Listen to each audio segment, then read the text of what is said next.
From the University of California, Irvine, this is UCI Minds Spotlight on Care, the podcast where we share stories, experiences, tips, and advice on caring for loved ones affected by Alzheimer's and other dementias.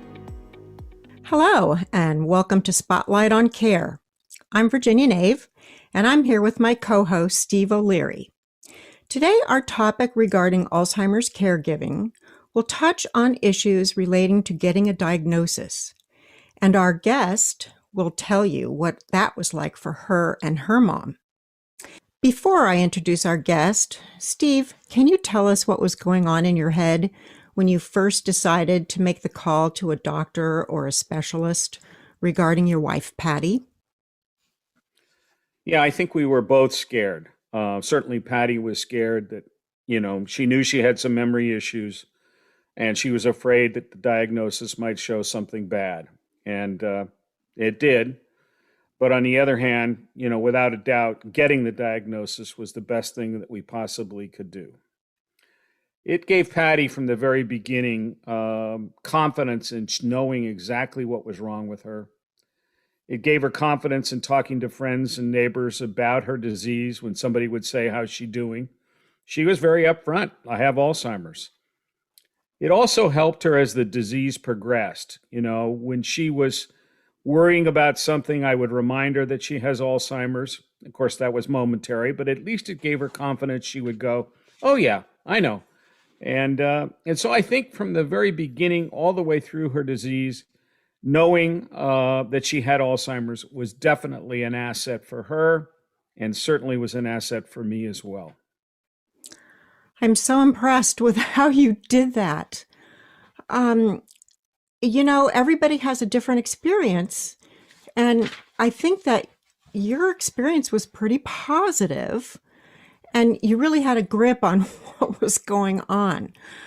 I didn't. I really didn't. My experience with getting a diagnosis was really interesting, to say the least, but let me tell you how that went. Mm-hmm. Mom's general practitioner was not helpful with my questions about what was happening to Mom. So after 6 months of wrestling around with this, I thought I need a specialist of some sort. So I picked a neurologist, not knowing a thing about him, which was my first mistake. So I called their office and they mailed to me a 6 to 7 page questionnaire to fill out about Mom's symptoms and behaviors. So I did. And then telling Mom we were going to see a doctor when she felt fine was really awkward.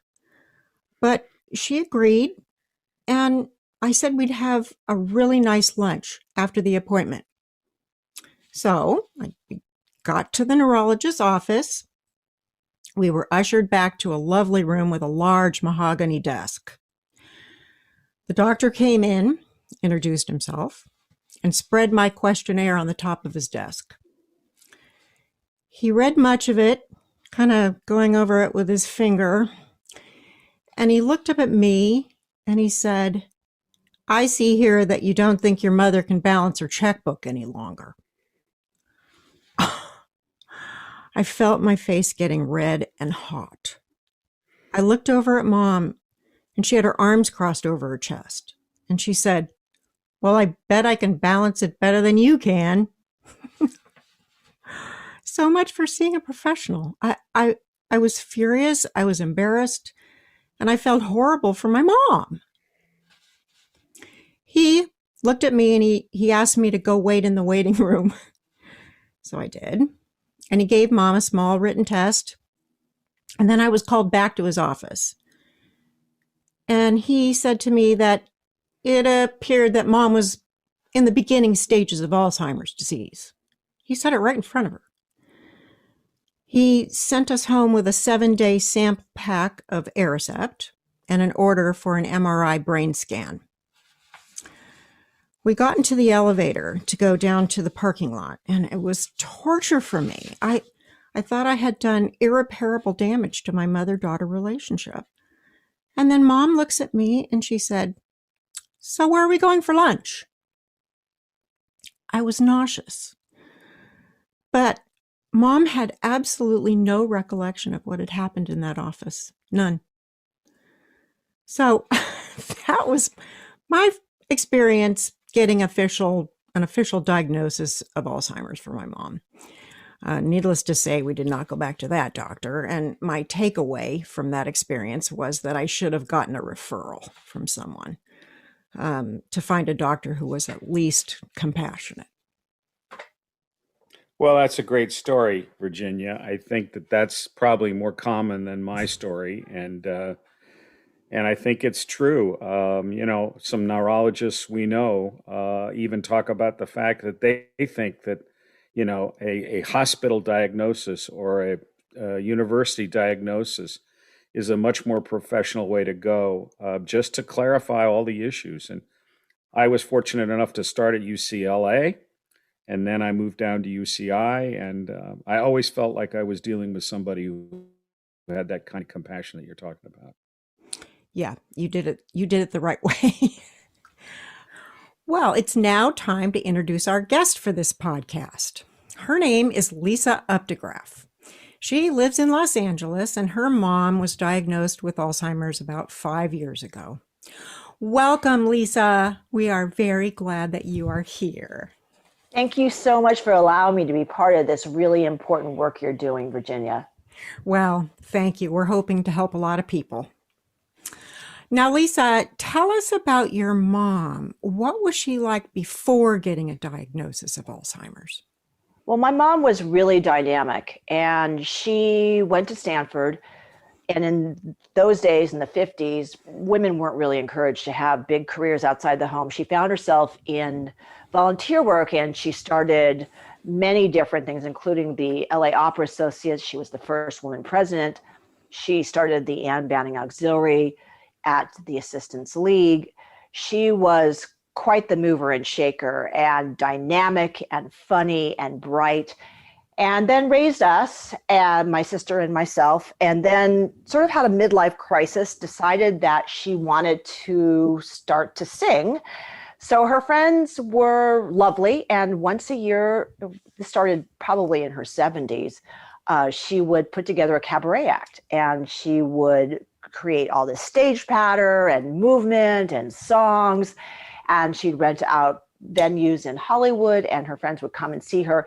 And I firmly believe that this is one of the reasons why she staved off her ultimate Alzheimer's diagnosis as long as she did, because she was using her brain and she was using music. And so it was, she was really very vibrant until the diagnosis about 5 years ago. Wow, she sounds like an unbelievably talented person. She was. Yeah. And that's the saddest part is and I know that this mirrors what a lot of people say about their loved ones who you see the steady decline, is you see that part of them slowly subside. And Yeah. it's heartbreaking. What were the first signs that you noticed that made you think you better move forward with a diagnosis? Well, my mom, never a great driver. Never a great driver. She was having a series of accidents, culminating with a really bad one. And so I took her to a new doctor I found who was affiliated with UCLA. It's an internist. And because the motivation was to stop her from driving. I didn't really think about Alzheimer's per se. She wasn't repeating stories or forgetting things in a way that I noticed measurably. It was more the accidents. And she's a very proud and a very smart woman. She could cover herself if she ever did make any verbal gaffes. So we went to see this new doctor, and in the family history, it came out that my mom's younger brother, 4 years younger, was diagnosed with Alzheimer's at age 70. My mom at this point was 80, 81, something like that, 82. And so that, coupled with the fact that their father, my grandfather, who was quite brilliant, had horrific dementia, which now, knowing more about Alzheimer's, clearly was an Alzheimer's diagnosis. The doctor, who was wonderful, and her own stepmother had early onset Alzheimer's, said, you know what, I think we should have her tested for Alzheimer's. And that began our journey. And was I surprised when the ultimate diagnosis happened? No, I wasn't, because of the family history, but she wasn't forgetting things. It wasn't what you normally would hear. It was really wanting to keep her from driving and endangering other people. That was my motivation. But God, thank God.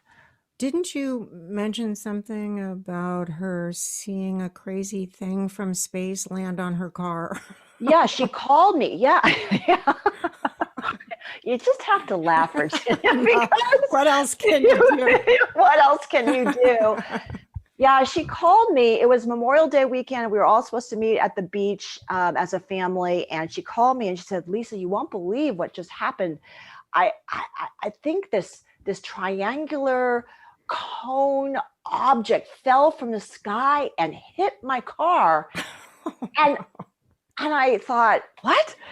And she said, maybe it was a UFO. And I thought, okay, well, and I didn't want to become too alarmed because I wanted her to get home. I made sure she was safe, and she got home, but she'd had a terrible accident. But I think somehow her brain, she had some sort of brain blip or something. So she wasn't cognizant that she'd had this horrible accident. She just thought some UFO had dropped from the sky and hit her hood.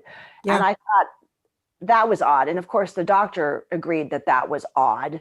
Mm-hmm. And definitely it couldn't hurt to run the battery of tests that they do at UCLA. What type of doctor did you visit? And how did you know to visit a certain type of doctor? Well, we were very lucky because this new internist was affiliated with UCLA. She sent us straight to the Alzheimer's Department of Neurology. So we my mom went through a battery of tests, CT scans, MRIs, saw a psychiatrist, a geriatric psychiatrist who evaluated her, and then a neurologist who went through the tests with her. That they do for Alzheimer's. So they have an extraordinary program at UCLA, as I'm sure they do at UCI. And so they were able to we just sort of plugged mom into their process, and we got the diagnosis. And they look at the individual from such a holistic way. There's so many different tests and so many different ways of looking at memory and looking at patterns of behavior that they were able to do a very conclusive diagnosis. So we were very lucky. We were just very blessed all the way along. That's changed a lot since I had to have mom diagnosed in 2005. They've come a really long way with a battery of testing that they can do to figure out actually if it's something other than dementia. There are certain things that can cause strange behavior and memory loss. But did they prescribe any drugs for your mom? Well, of course, they put mom on the regimen of Namenda and Aricept, basically as a cocktail to hopefully prevent or stave off any more erosion. But they didn't know, and they were very honest. They said, this may do absolutely nothing. And my mother, who was very, very holistically oriented, I grew up in a family where she went to naturopaths and acupuncturists and healers, and she believed only in doing things in a very natural, holistic way. She refused to take the medicine. And at that point, my sister and I were very proactive, and immediately we went to a lawyer. I got power of attorney because we vowed to be one step ahead of mom's deterioration. So I made the decision that it couldn't hurt to try these things. And to tell you to this day, Virginia, I have no idea if they've done anything or not. But it doesn't seem to hurt her. They put her on because of her agitation and her anxiety, and her physical abuse. She would get very physical, especially with me. We put her on a antidepressant. Mm-hmm. And then what has been added to the mix as she has progressed is Seroquel, which is an antipsychotic, and that helps with the hallucinations and again the aggressive behavior. So it was. I have no idea if anything is working, but I know that she seems calm most of the time and happy most of the time, and that's all I can ask for. Did they say in the beginning that it was mild cognitive impairment, or did they go right into the diagnosis of Alzheimer's disease? They went right into the diagnosis of Alzheimer's disease. And the one thing I have to say, this was 5 years ago, I would sort of corner whatever doctor was dealing with my mother at the time and say, don't say Alzheimer's. Don't say dementia. She's very proud. She's very narcissistic.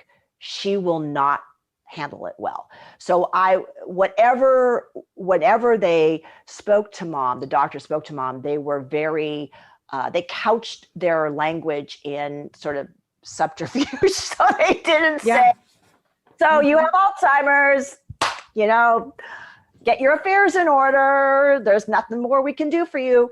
So what they gave me all sorts of resources to try and stimulate her and keep her engaged. And my mom didn't really want to do any of those things. And that was the source of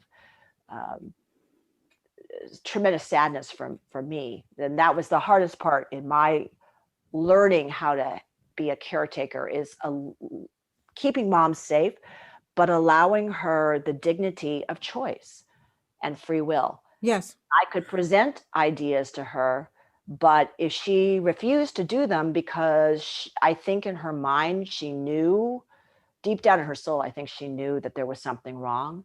She didn't want to admit it. And to go to a swimming pool at the Y and take a class with people with Parkinson's, which is the only thing I could find that was safe for her, she refused. Or art therapy for people with dementia, she refused. I mean, time after time after time, there's a program that my uncle was very involved in, and it's started in Los Angeles, and now it's kind of country-wide, called Music Men's Minds. And they had a band called the Fifth Dementia, and it was extraordinary. My uncle played the piano, and everybody had some form of Parkinson's or Alzheimer's or dementia, and they would practice twice a week and then give shows once a quarter. And it was just lovely and touching and fabulous. And all these people were in the band were former musicians one way or the other. My mother refused because even though she had the cabaret act, she wanted to be the star of the show. And that's not how it worked. I was just going to say, I bet she loved that. And she didn't. She hated it. She hated the idea. And it was a band it was called the Fifth Dementia. So it was 4 people with dementia. She didn't like that at all.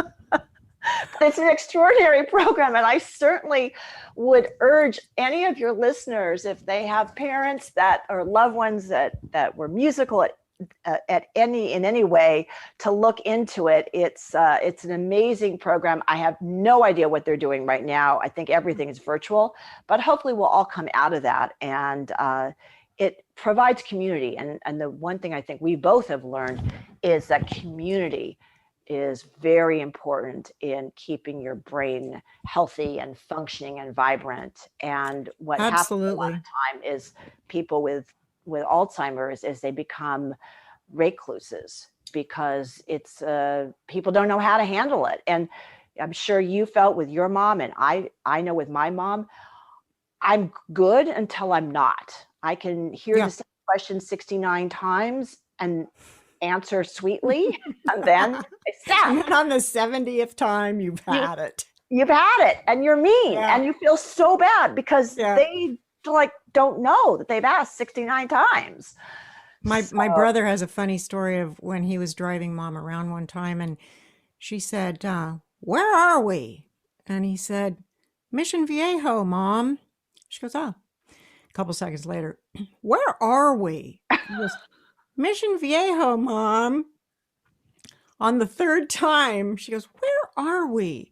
And he said, Rancho Cucamonga, Mom. And she goes, oh, I don't think so.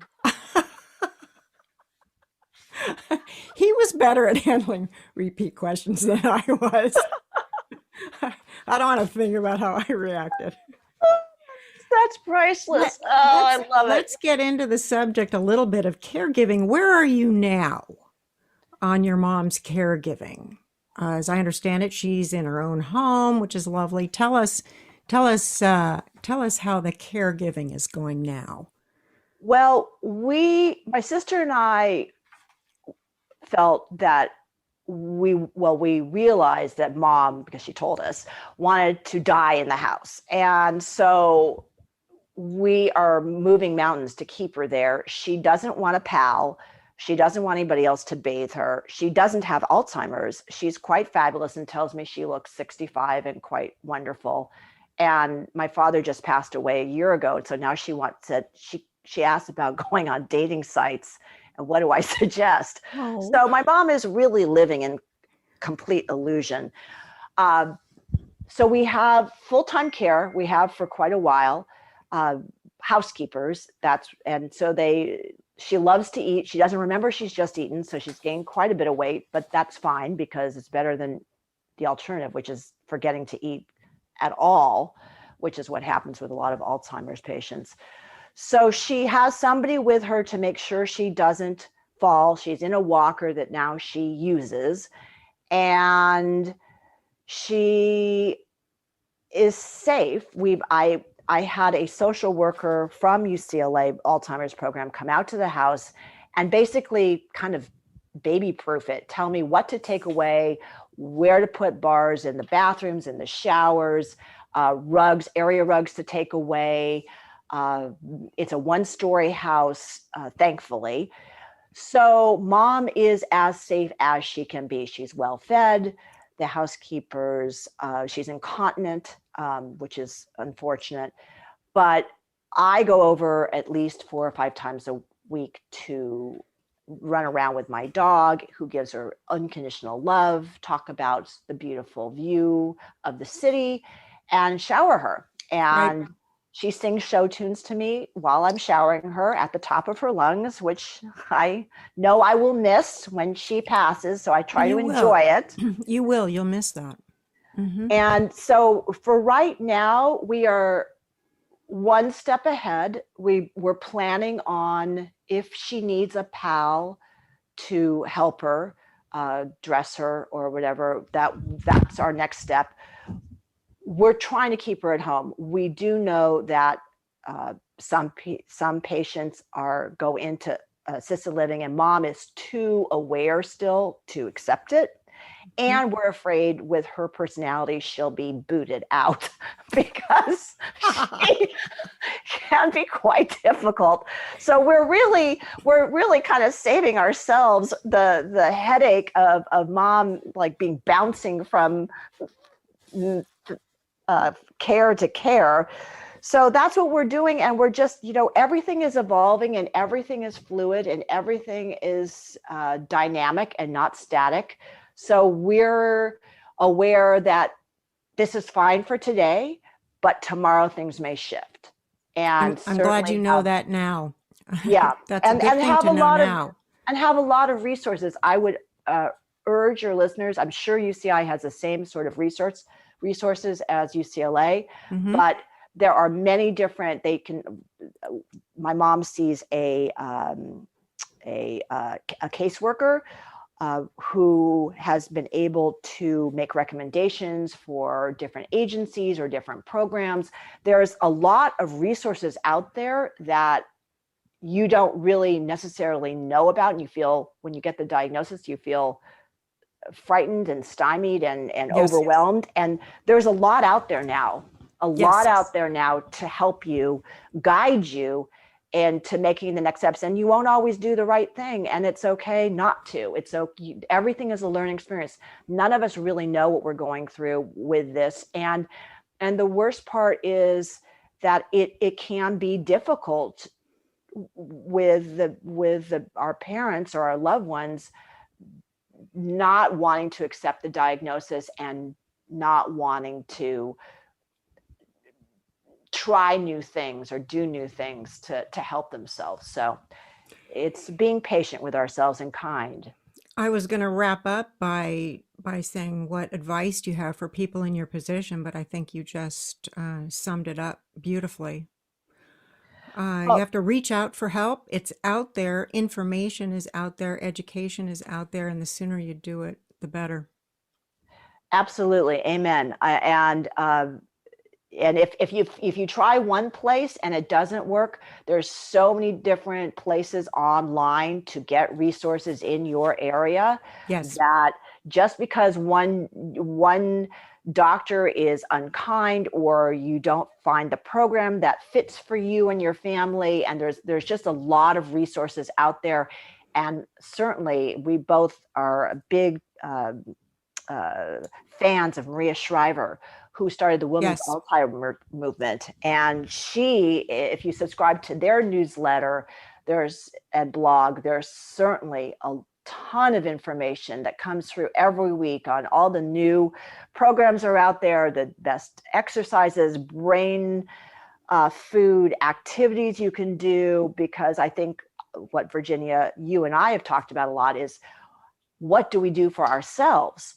Yes. Not wanting to know if we have that gene or not, that will express or not express, and what can we do for our own lives to prevent the ultimate diagnosis of Alzheimer's. You hear it all the time now. The best thing to do is to make lifestyle changes. And we have control over that. We don't really have control if we have one or two copies of the APOE4 gene. But whether they express, we do have some control over that. And there's studies on that every day. And UCI is actually doing quite a bit on those research issues.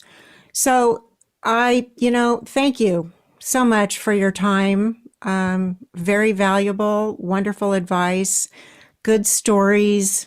Everyone's going to have their own story, and it'll be a little bit different from yours and from mine, but we sure appreciated your being here today. Thank you, Lisa.